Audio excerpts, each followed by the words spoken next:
Good afternoon, and welcome to Expose Yourself to Art, a show that looks at the creative process by inviting artists to join us in a chat about their life and their work.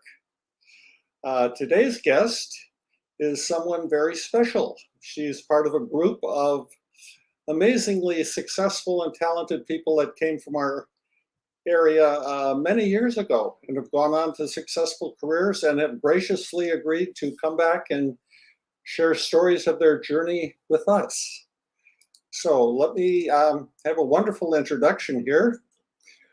Her name is Kim Johnson Ulrich, and this introduction was written by her husband, Robert, who is another one of those special people. So here's what Robert wrote. Kim Johnson Ulrich grew up playing in the almond orchards in the small town of Ripon, California. Born Kim Cherise Johnson, she earned an Associate of Arts degree in fashion merchandising from Modesto Junior College and a Bachelor of Arts degree in art from California State University, Stanislaus. When she married Robert Ulrich of Modesto, they moved together to New York City, where Kim immediately began working as a model and appeared in several national magazines. She also began studying acting. In 1983, she booked the role of Diana McCall on As the World Turns. She remained on the CBS soap opera until 1985, when she signed with the William Morris Agency, went under contract with NBC, and moved to California. Kim began working in television immediately and appeared in a myriad of shows, including Remington Steele, Cheers, Diagnosis Murder, Midnight Caller, Murder, She Wrote, St. Elsewhere, CSI, Highlander, and The Third Rock from the Sun. In 1989, she booked a series regular on NBC's controversial series, Nightingales.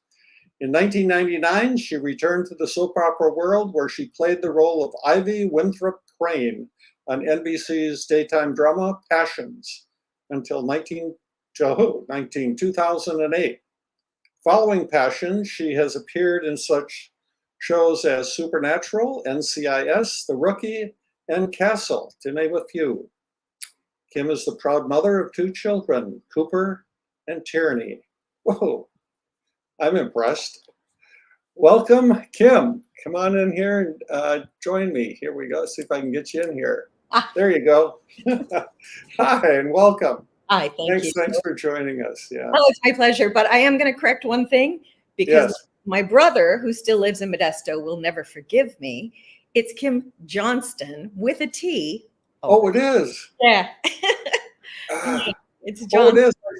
Oh my gosh. So my brother will be like, yeah, I stand corrected. It's okay. It's Johnston. Yeah, well, yeah, family names. I'm Yeah. well versed.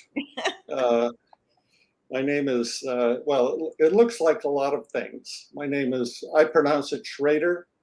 Other people pronounce it Schroeder. Yeah. Yeah, my brother married a woman who liked Schroeder. He liked Schrader. They actually opened a shoe store at one point called Schrader and Schroeder, spelled the same way.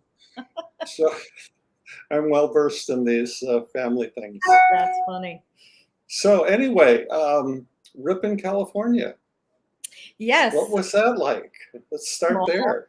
It was when I grew up there, it was very small. It was only 2,500 people when I was growing up there. So it was a really, really lovely little town to grow up in. Yeah, just miles and miles of road. I used to ride my bike for hours, and it was a nice, safe little community. I think it's grown a great deal now. I don't even know how big it is now, but I know it's bigger. Yeah. Do you ever get back? We used to go up all the time when my in-laws were still living there and still living. So but since they passed, we haven't been up as much. I have to get back up. We have to come. Actually, my class reunion, I won't say which one, just happened. I missed it because my daughter was graduating college. So we were in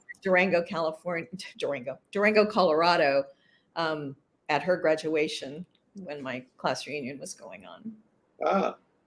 So were you always interested in the arts or the stage? Or No, No, No. no, no. I think growing up, that's the one thing about growing up in a small town,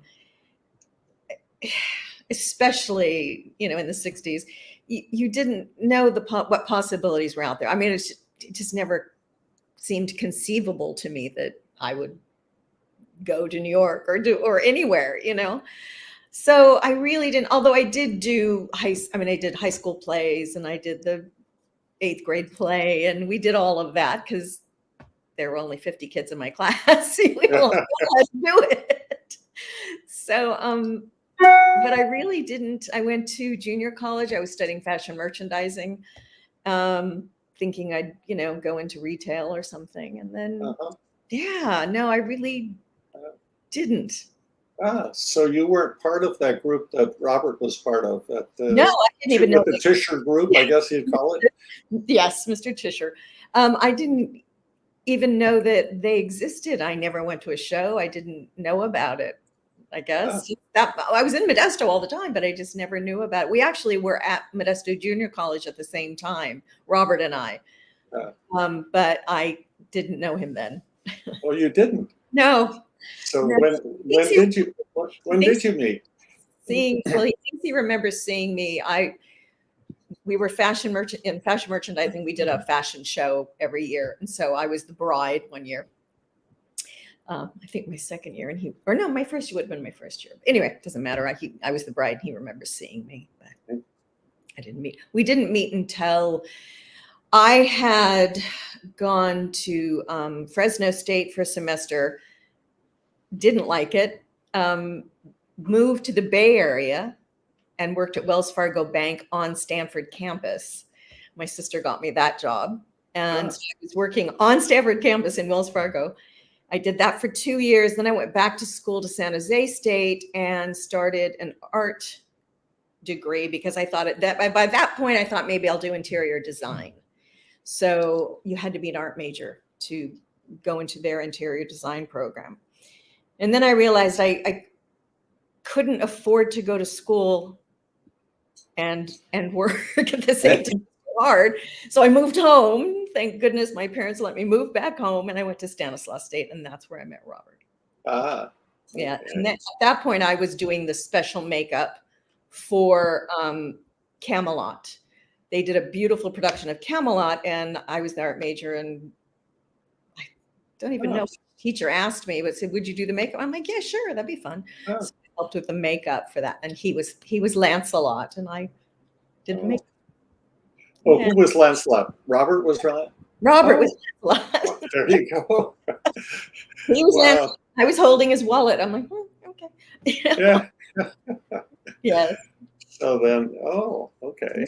Yeah, and then he did his master's in 1 year and had always wanted to go to New York. So I was like, sure, you should. And I had another year to do at Stan to finish my degree. So I stayed and finished my degree, and he went to New York, and he was going to study at a particular school, but it was a 2-year program, 3-year program.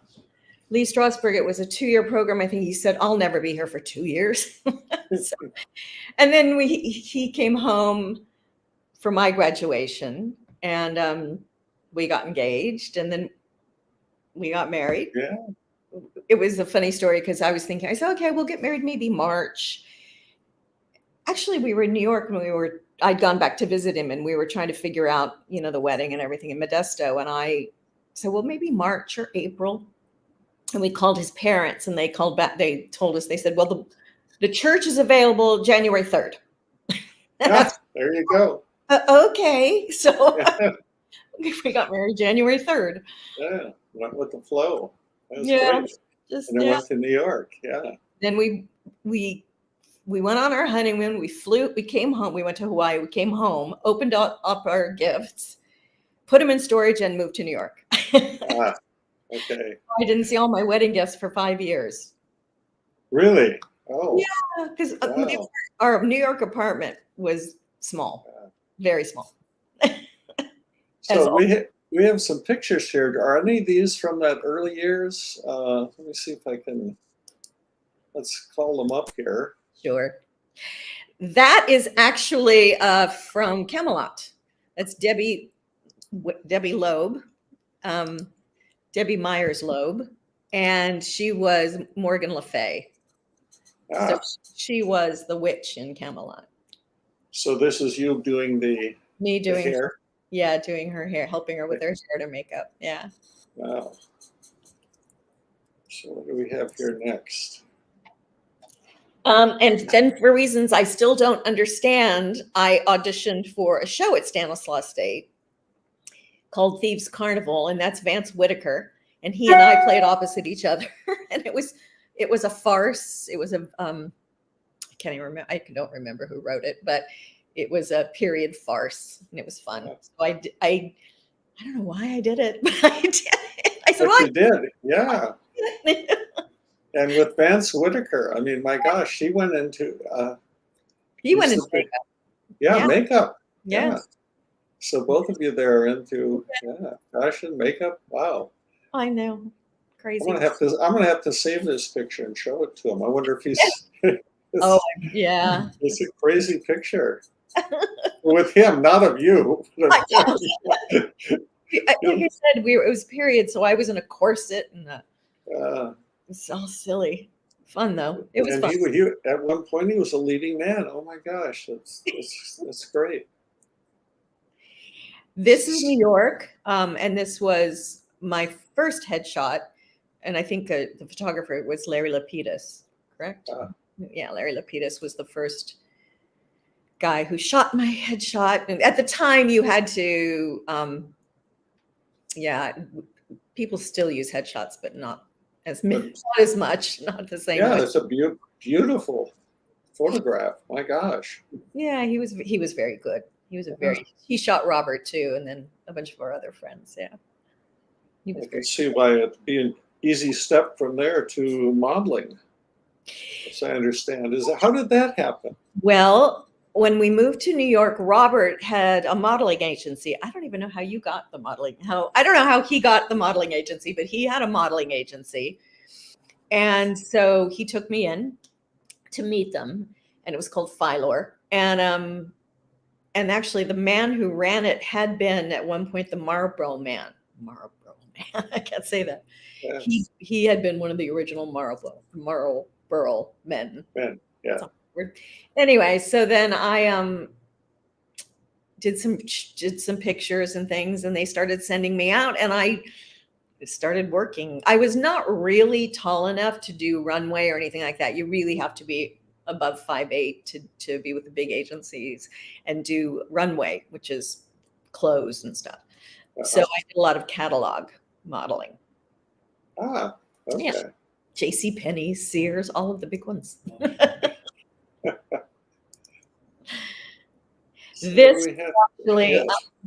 So this was in French Guadeloupe, and I think we'd been married. No, we'd been married. I think it was like the first month or something that we were in New York, and I went on it's called a go see, and Robert and I both went on it. And being from Modesto in the Central Valley, I was dressed in a real cute little dress, not the way the models dressed in New York. And it was for a print campaign, and I don't even know what it was. Anyway, the guy who was running it said, "Well, did you have a bathing suit?" And I was like, "No, I didn't bring one." And Robert goes, "But she has really nice bra and panties on." And I did have like a nice black bra and black panties. And so I stripped down, and then I got the job, but then Robert didn't. And so I had to leave. We'd literally been married a couple, 3-4 weeks. And I was on a plane to French Guadeloupe for, this was a Newport cigarette ad campaign. So I was a week in French Guadeloupe, and I left him. He was sick. He was actually sick in bed when I had to say goodbye and fly away. Yeah. So, and it was just really a lot of silly, smiling people on the beach. Yeah. Cigarettes, which I never smoked ever. I hate cigarettes. So,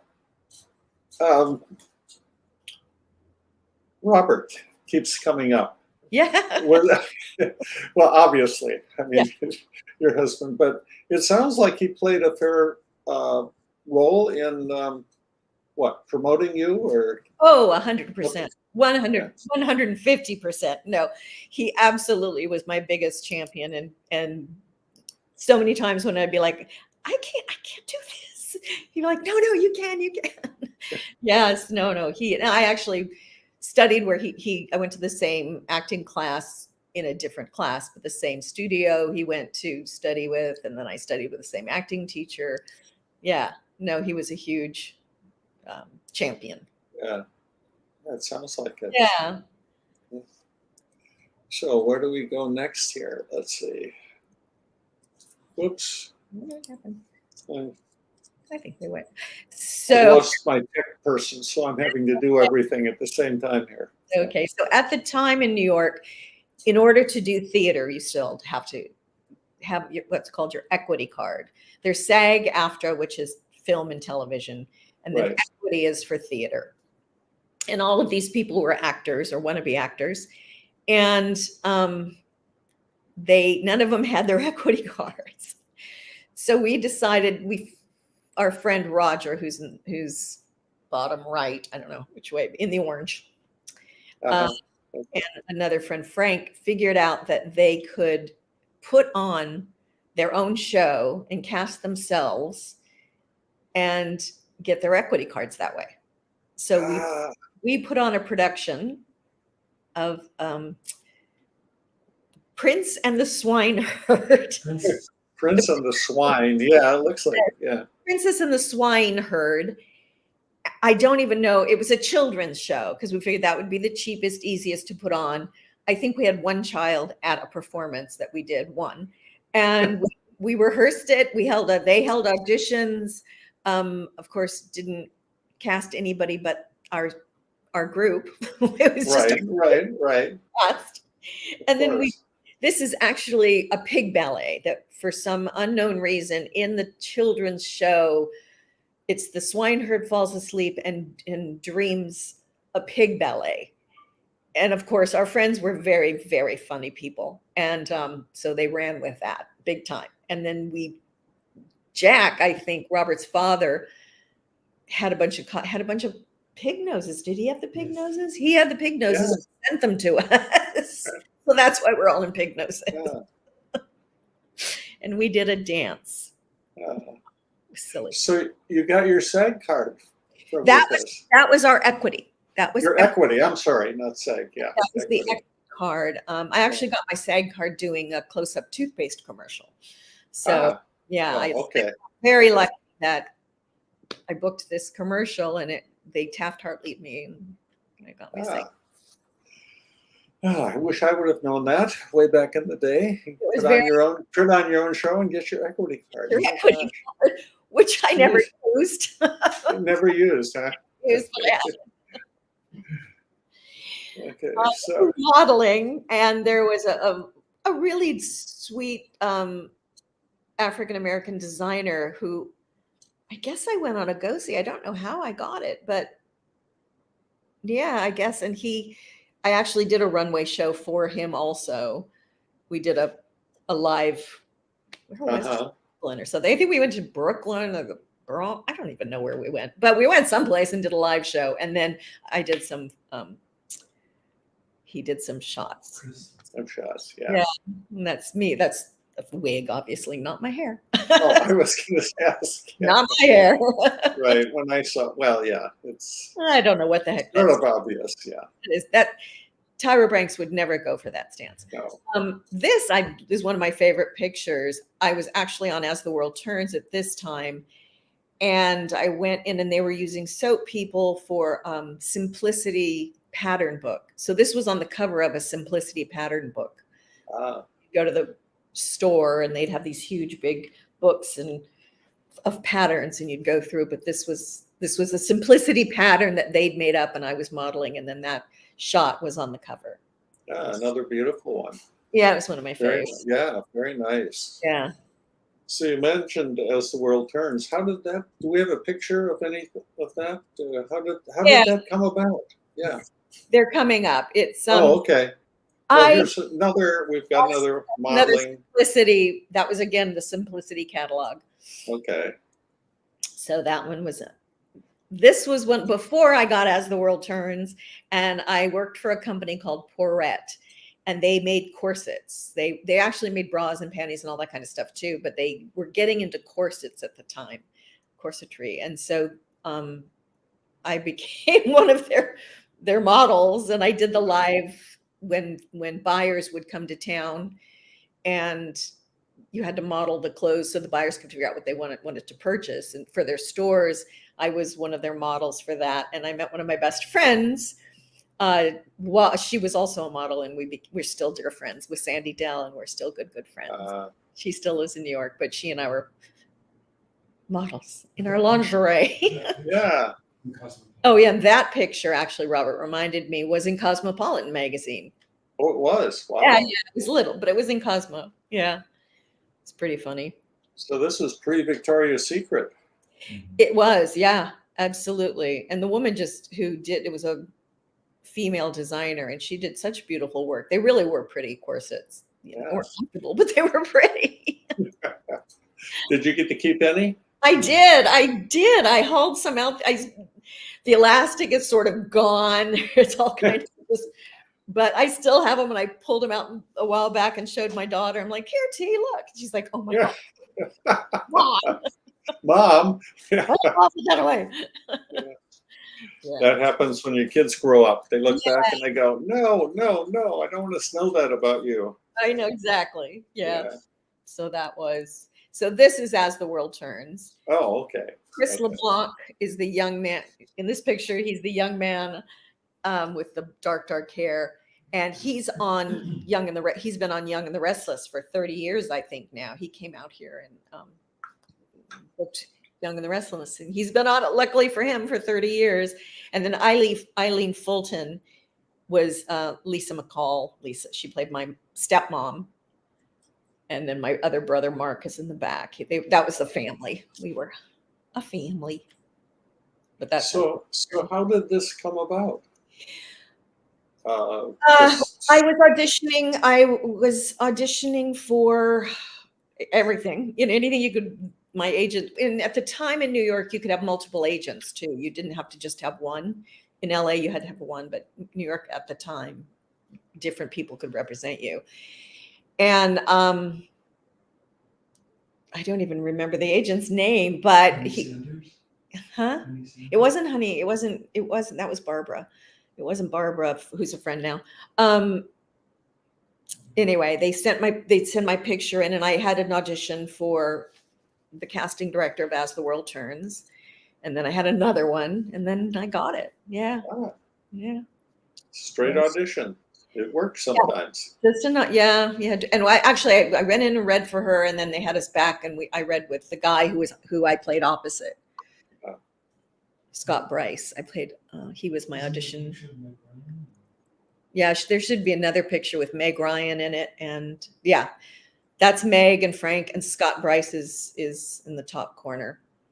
We were in a story together. I was the evil girl who was trying to steal Meg Ryan's man, who was Frank, who's in the middle. So Meg Ryan was in this show. Yeah, she and I were in the same storyline. Yeah.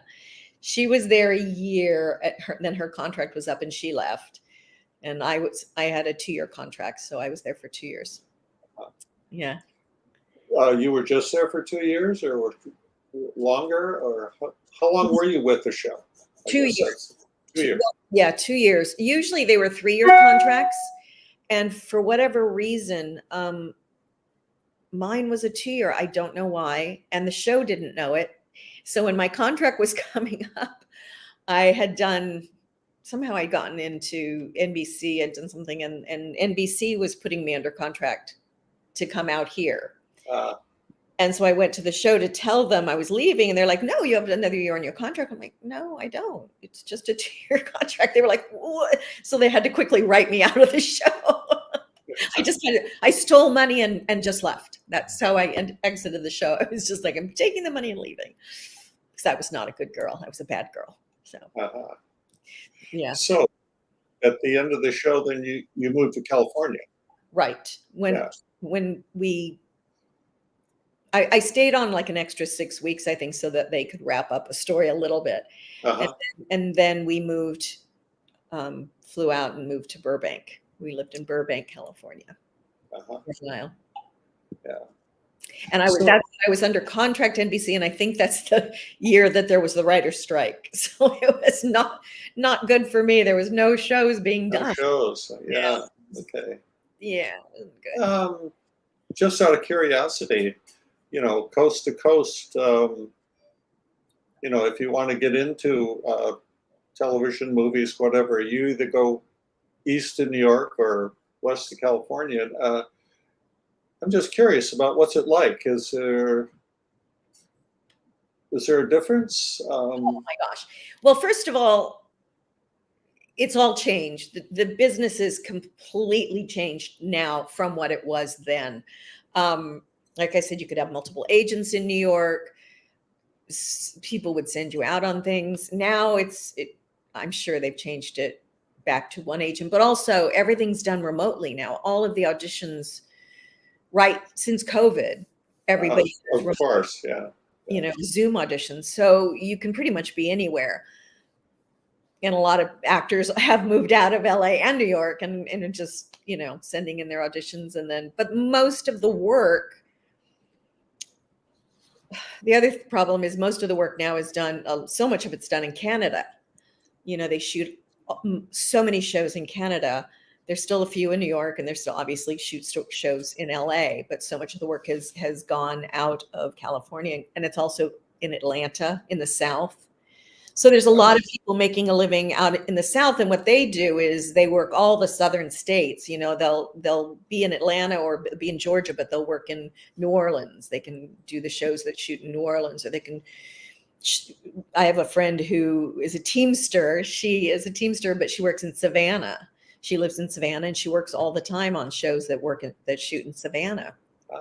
So there's a lot of actors. So it is spreading out. Yeah. Definitely spreading out. And the fact that you can do remote auditions, makes that certainly possible too. But I think in terms of TV, film, if you want to be in TV and film, you still probably need to start in LA. If you want to do theater, then you go to New York. Yeah. Okay. Yeah, and Robert originally wanted to do theater, which is why he wanted to go to New York, because he was a singer and a semi-dancer. He could move. Semi-dancer. And he's sitting there listening to you. Well, he knew that was kind of his weakness, was he wasn't as strong as a dancer as many of the other people he was auditioning against. Right. That's why he wanted to go to New York originally. Yeah. Okay. But as the world turns, I had a great time. I learned so much. That was really my acting school, was doing 2 years on a soap. It was amazing. Yeah. And a lot of people have come off of it. Julianne Moore was on it. Marissa Tomei was on it at the time. A lot of other actors have come off. Wow. So, I didn't watch it. Sorry. It's okay. It's okay. But I'm surprised, to hear these, all of these, what we say, people who went on to large careers or something might have started. So many actors had their start in daytime, because there used to be a lot of soaps too, and they were, they'd shoot. There were so many in New York.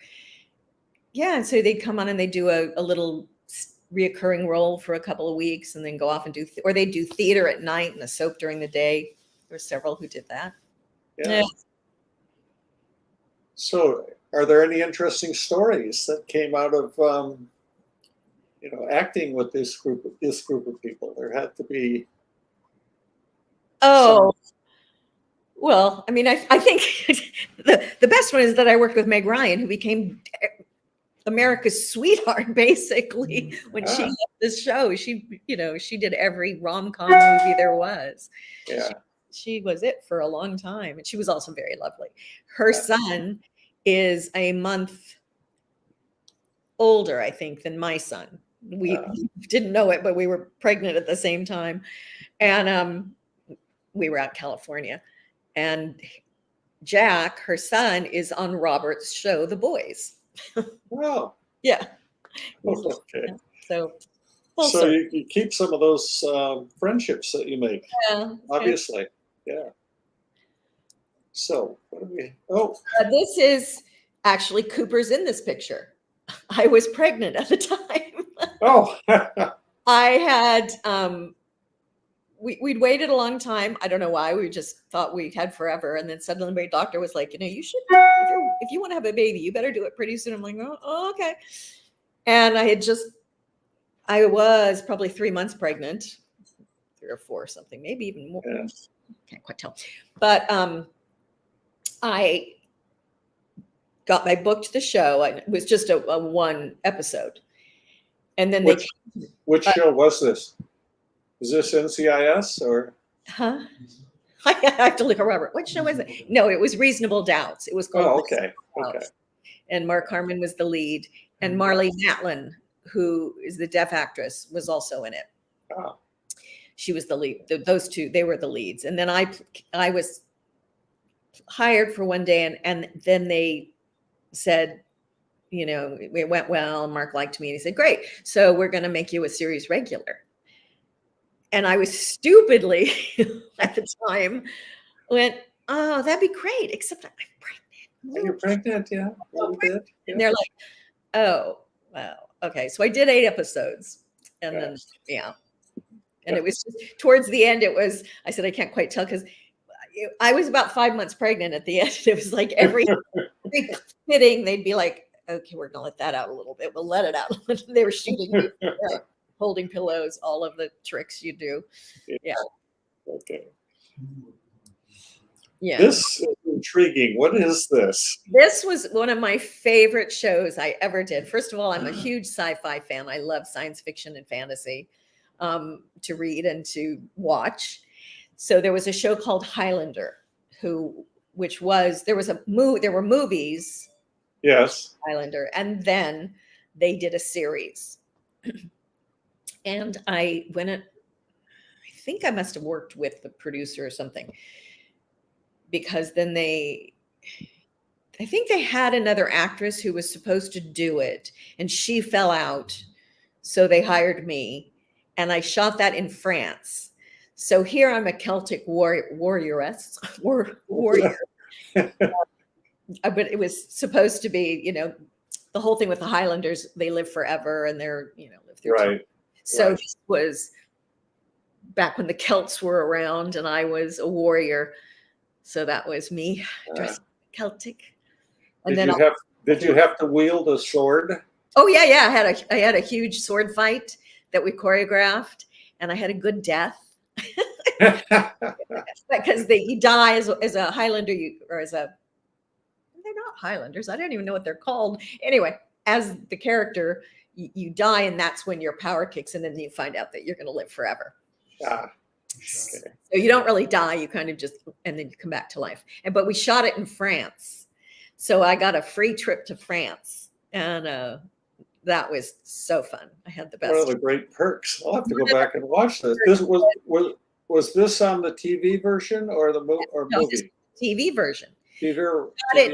Canada, and then they would go to France. Most of the time it's shot in Vancouver, and then they would go to France every now and then for a couple of episodes. So I got lucky, and I got to go to France with and so it was everything I loved. I had to do a Scottish accent. I had to have a sword fight. I got to die. It was just everything. So cool. Yeah. That's impressive. I love this picture. It's great. Yeah. And let me tell you, Scottish accent is really hard. Yes. They had a vocal coach with me all the time. Because no, that's not right. I'm like, okay. It's very hard. Yes. Yeah. I know. When you're going to show is, I think the next one that came up, that's the Love Boat. That was Valentine's reunion movie. It was it was after the show it went off, but they kept doing movies. Yes. Movies of the week. They did several of them, and this one was for Valentine's Day. And I was the cruise director. Okay. Huh? Yeah, I replaced Julie, the cruise director. I Oh, was Julie. cruise director on it. And it was 2 10-day cruises around the Bahamas.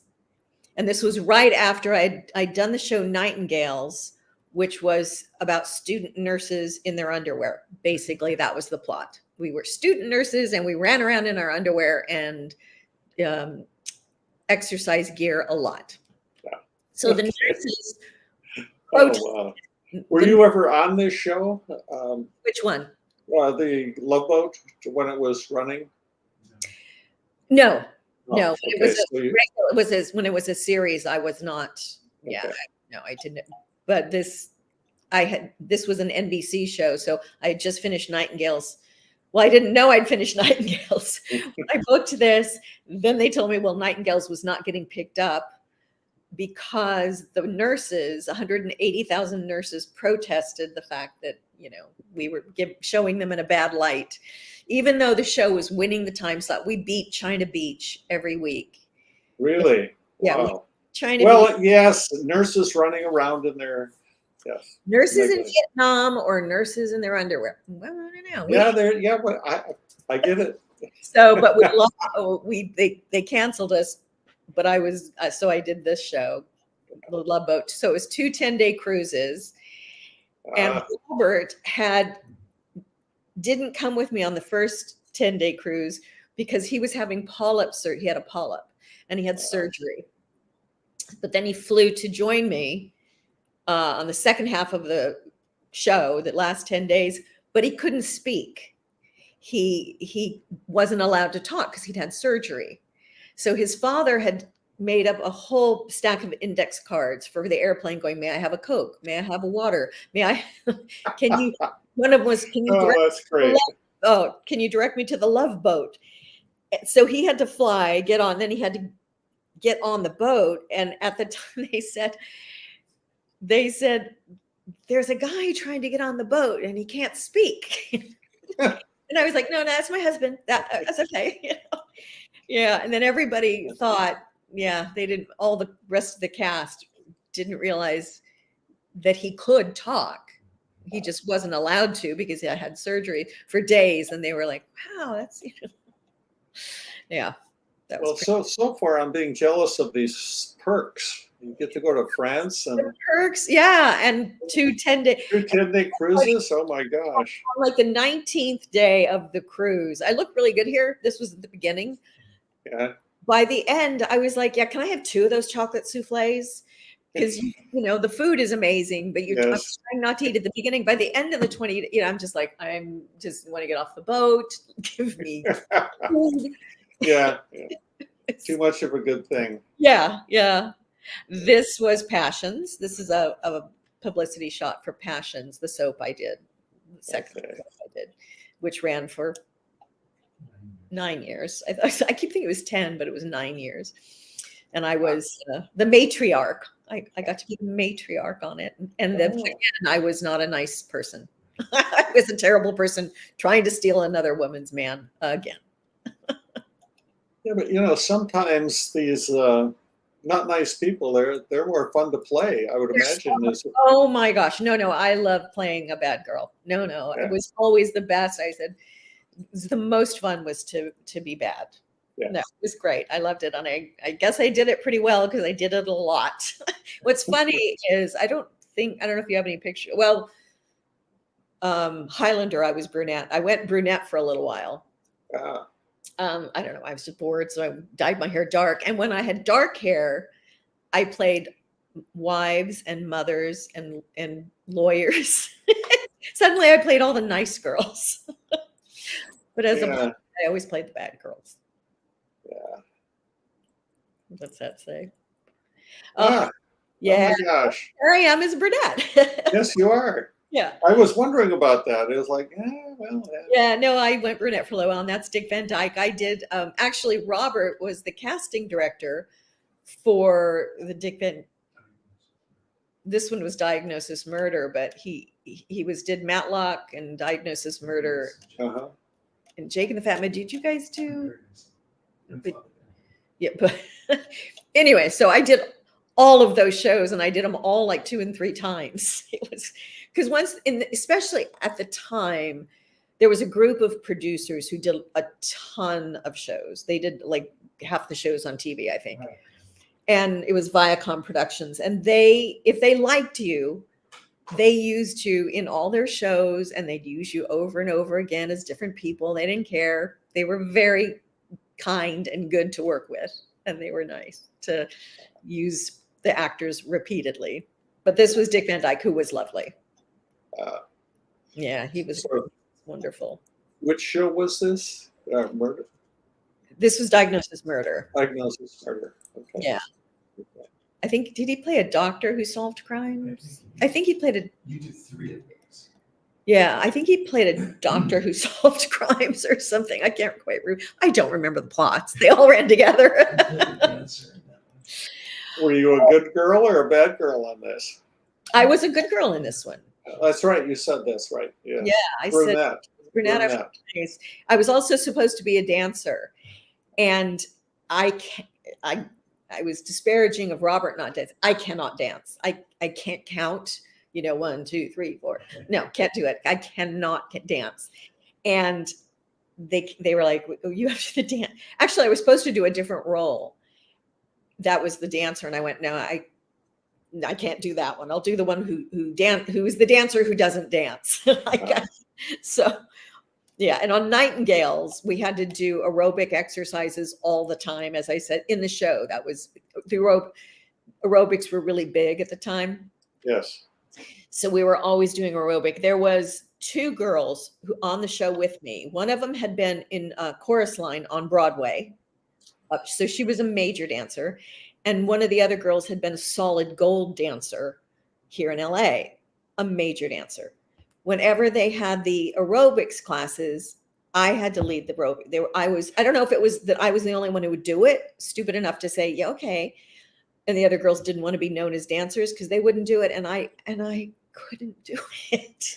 I was terrible. So Yeah. you have to, sometimes when you're doing acting, they ask you, and you always say, sure, I can do that. But, you better know how to do stuff because Right. like, the joke, can you ride a horse? Sure, I could ride a horse. And then you get on the horse and you're like, oh. Yep. Understand. Yeah. Understand. This is Cheers. Uh-huh. Yeah. And that was actually a real picture of me from New York when I was on As the World Turns. Again, at the time they were shooting, a lot of soap people were doing posters because Farrah Fawcett's poster had been so huge. So all the soap people were shooting posters. And I actually did shoot one, and we had it retouched, but I never made it got made into a real poster. But I had the picture for years hanging up with all the retouching on it, like every line. And I had this was in New York. I'd starved myself for the poster picture. Hadn't eaten for days. I was so skinny for me. And they just went and thinned out my legs and my waist even more. Back in the day, it wasn't digital like it is now. They literally, Right. They literally did it. Yes. Yeah, they Yes. had to black it out. And I was like, well, if I'd known you could do that, I would have eaten. Right. All the work. Yeah. Do it post-processing. Yeah. That picture I'm holding up is actually me in a white bikini that I'm showing to Ted dance. You're showing Ted. Yeah. They said, do you have a picture of yourself? And I went, yeah, I do. Yes. I never got it back either. Oh. One of the camera guys or something kept that picture, but yeah. So, and that's Rex Reed, who we met in New York. That actually is that was in New York at the end of, Okay.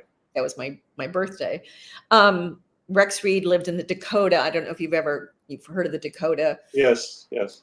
It's a wonderful old apartment building, and we lived down the street. Our apartment was nothing like the Dakota. Yeah, I was going to say We lived on the same block. that's another level of success. Yeah. No, we lived on the same block, but truly different continents. It was ridiculous. But Rex lived in Dakota, and we met him. And Robert was a huge fan of his from his writing about his movie critiques. Robert had all of his books and read all of his books, so it was Right. for Robert to meet Rex, and he was very nice. That's Tommy Lee Jones, and that's in Yes. Modesto. That was at a polo event, and I guess I was on As the World Turns. Yeah, I was on. We float when they. I was a celebrity guest, and Chris LeBlanc came too. So we were the celebrity guests along with Tommy, who played polo. So it's just me and I never got to work with him except for that. Oh, But very young looking. he was he probably was very young.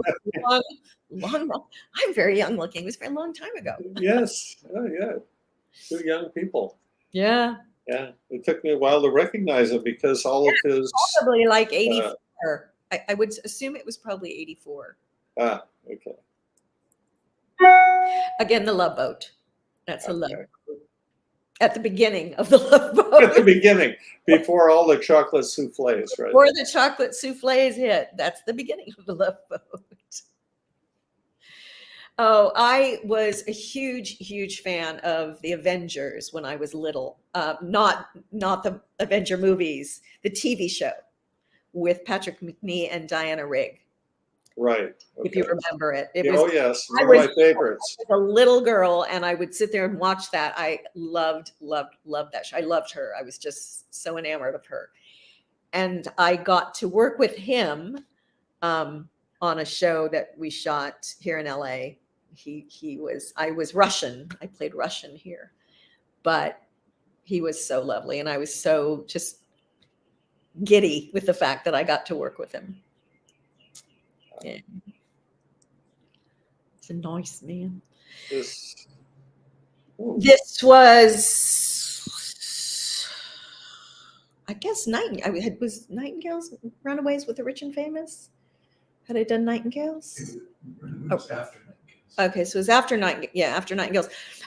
There was a show called Lifestyles of the Rich and Famous, and then a subsequent show called Runaway with the Rich and Famous.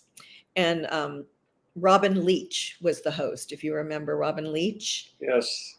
So when I was auditioning for As the World Turns, for some reason he was there doing something the day I auditioned. And he talked to me. And then when I got the job, he sent me a bottle of champagne. I think he was trying to date me. And because I was definitely his type. Because we met his girlfriend. He met his girlfriend. I'm his type. So he was trying to date me. But then we also, I did a Lifestyles of the Rich and Famous in New York. Robert and I, they shot us. The day in the life of a soap opera. So it was so ridiculous because they had me shopping for furs and Oh my God. Yeah. and being in a limousine saying, okay, take me back to the studio now. It's nothing that I did, none of which I ever did, and working out, which I also didn't do. And then they shot our apartment and managed to make, a 500 square foot apartment look like a really nice big apartment. It was crazy. So all of that is lies. They're all lies. Then when we moved out here, again, someone else was supposed to do this trip, and she fell out. And I guess Robin remembered me. So he asked me if I wanted to do it. And it was a 10-day trip, maybe more, like 10 days to Fiji.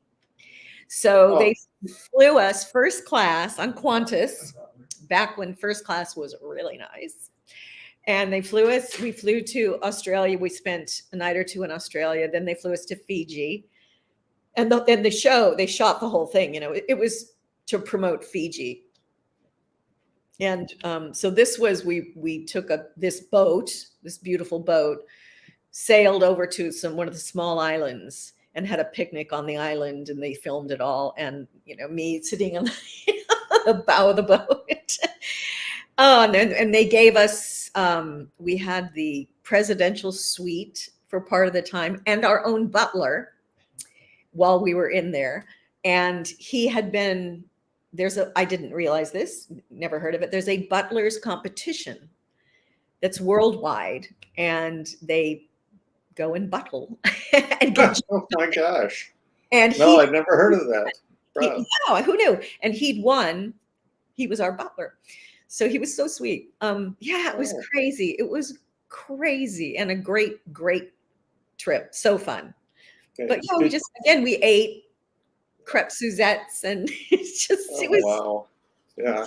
Stuff So we- I'm getting really jealous here because I happen to like boats, being on the water. Did you actually sail on this boat, or was this just a setup for? No. We sailed the boat from Fiji, the main island. I Yeah. can't remember to which.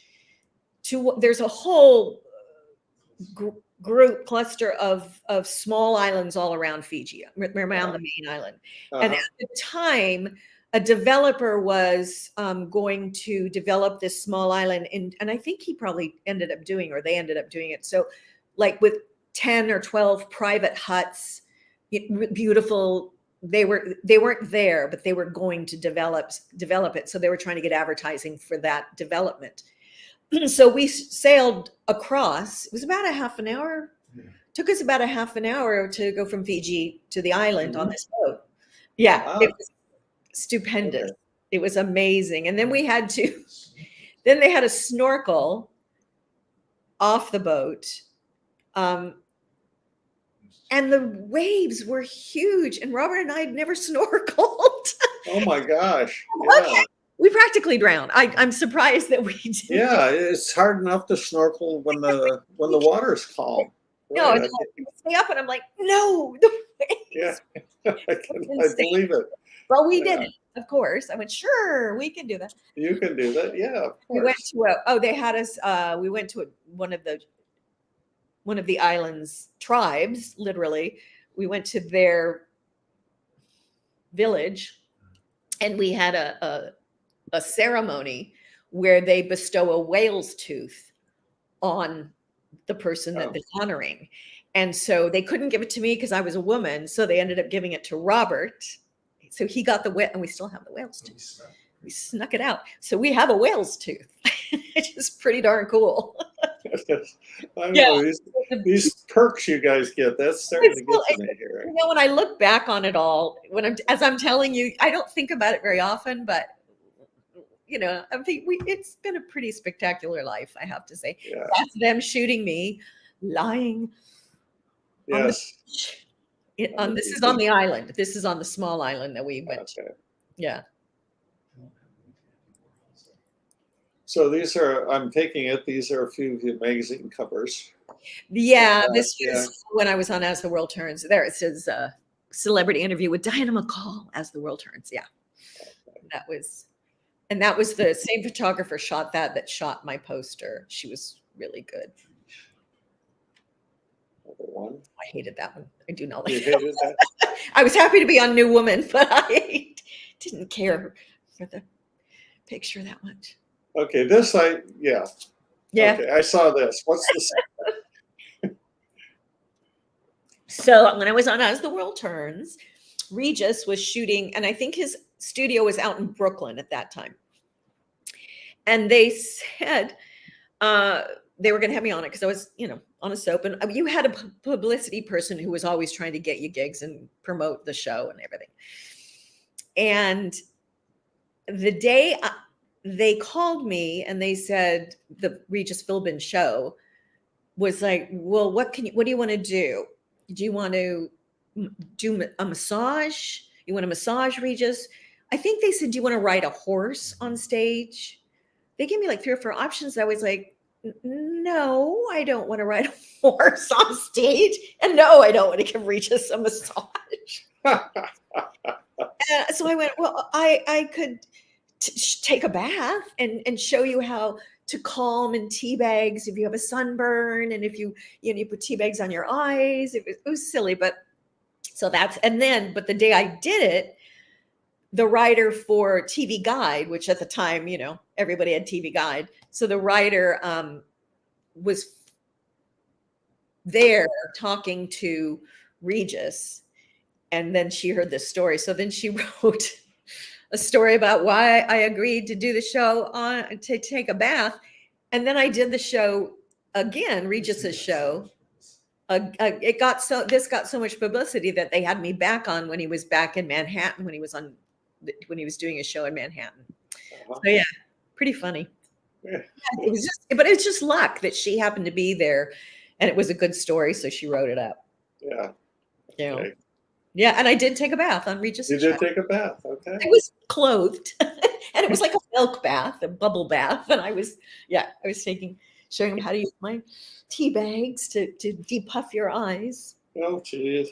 Yeah, pretty silly, but fun. This was when we were first married.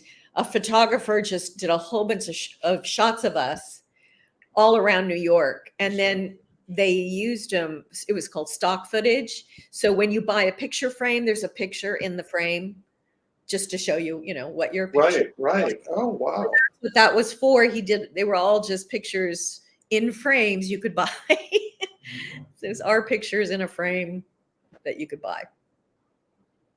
I'd put your picture in, but this was Nightingales. And this is Suzanne Plachette was the lead, and then the 5 girls. Yeah. And I'm still dear friends with 2 of them. Yeah. Roxanne and Susan are still dear friends. And Suzanne and Robert and I exchanged Christmas cards every year until she passed. But yeah, she was so amazing. She was absolutely lovely. And wore so much makeup. Really? She had her own makeup person, and she was lovely, but she had her own makeup person. And because sadly, I think she was probably like 55, maybe, if that. But in Hollywood terms, she was old. So they would blast her with so much light in her shots that we all knew we couldn't get anywhere near her. If we had to be near her in a shot, we were doomed, because we would just go away. We didn't wear as much makeup, so our faces would just go blank. We're just right. So much light, we'd be like, oh. But yeah, she was lovely. This was NBC. So this was Passions, a fan event that we did probably up at Universal.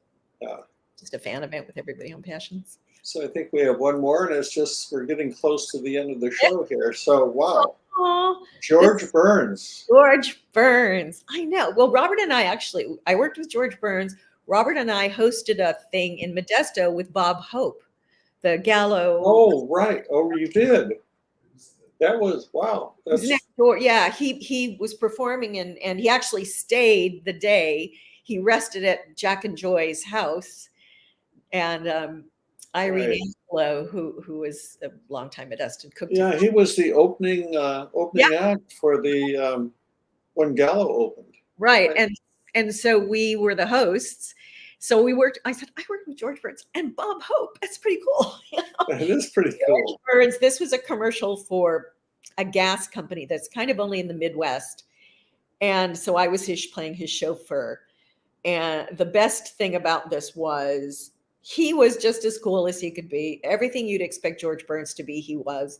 He just sat there and he was puffing on his cigar. And the director kept giving me line readings and minute little, go up there, say it like this. And he was giving, and I was just like, and with a commercial, everything is about pace. You have to say it really fast because they have to get it in 30 seconds or 60 seconds or whatever. So it was having to be. And then he turned to George, and George, I can't even remember what his line was, but he said, George, so do you think you can say it like da da da da da? And George went, no. He said, no. Yeah, there you go. The director immediately went, that's fine, Mr. Burns. You don't have to. Wonderful. I was like, you're not going to give George Burns a line reading. Are you insane? This is what he is. He's a legend. You just go with it, Right. Yeah, but he was sweet. Yeah. So I got some. Actually, that all worked out very well. That was the last picture we have, and good. Talked your ear off. I know. I'm sorry. we've been on for an hour here. So, well, I have to give a quick shout out though, if she's watching, because my cousin Rhonda she lives in Oakdale. So okay. So are the two of you coming back to town anytime in the future, or anything planned for this area?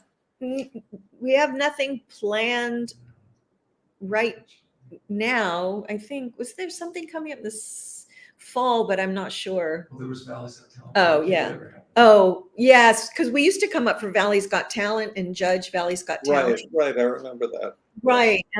So they talked about doing it again, but I don't know if they are. They asked if we wanted That's to. all I've heard too, is they're Yeah, talking we about would, it. for sure. Right. Because we enjoyed it. And, it was great because so many talented kids. Is that mine or yours? It must be mine. I don't know. Okay. So many talented kids came out of that. Yes. Lindsay Pierce, who was on Broadway. She Right. did Wicked and she did Mean Girls. We Right. saw her in Mean Girls. And then Francesca, who is touring with Postmodern Jukebox. Amazing. We saw her perform down here and we get to see her. Yeah, it's crazy. It's still happening, this generation of talent that's coming from here. We did a show of kind of the young superstars of the area last year, and they're absolutely amazing. There are some just amazing, talented kids here. What is remarkable, Robert and I have always said, especially for me, like two of my favorite voices ever came from Modesto. Karen Lotto. Yes. I could listen to her. Yes. I could listen to her sing Yep. off the phone book. Absolutely. I love her voice. And Dawn Peterson. Oh yes, Dawn, I've worked with both of them. They're both just wonderful singers. Remarkable talents and voices. Plus a dozen other, many. Oh, of course. Yeah. I'm always like, think. Okay. And Francesca is my I'm other. going to have to take us off the air right now. Okay. So thank you so much, so very much. Thanks to you. Thanks to Robert. Just wonderful hearing the stories. It's a lot of them. There's a lot of them. So. Yeah, shout out to all of our Modesto people, Debbie Loeb, who we talked about earlier. She's in Vegas working, and they're great people. Yeah, a lot of talent. Okay. Yeah, thank you. Thank you.